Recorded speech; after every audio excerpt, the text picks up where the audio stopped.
Dobrý deň. Tento diel by som možno že zaradil do kategórie človek versus príroda. Nachádzame sa za Kysuckým Novým Mestom smerom na Lieskovec, na tých poliach, na celkom dobre známom mieste. Je to pri vode a je to na takej miernej zátačke, kde si voda väčšinou odkrajuje z tohoto brehu za mňou.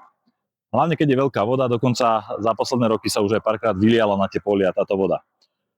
Keď sa kreslila diaľnica, dajme tomu v nejakom 96. roku poprvýkrát, tak táto voda, táto rieka bola posunutá zhruba o 30 metrov tým smerom na hlavnú cestu 1/11. A vtedy, kto to kreslil, samozrejme logicky to nakreslil po lúkach, lebo je to najmenej zložité. No ale stalo sa, že samozrejme Kysucká diaľnica sa odkladala.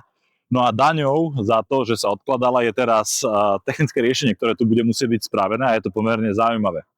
Práve tu za mňou diaľnica pôjde takto stredom rieky. Za tie roky naozaj sa tá rieka posunula tuto niekde odtiaľto, posunula sa až tu. No a teraz ten koridor diaľnice pôjde tuto stredom rieky, bude tam obrovský oporný múr, koryto rieky sa bude musieť preložiť naspäť, no a diaľnica bude za tým, nad tým oporným múrom vystavaná a pôjde tu vo výške zhruba nejakých ešte 4 metre nado mňou na násype smerom Čaca.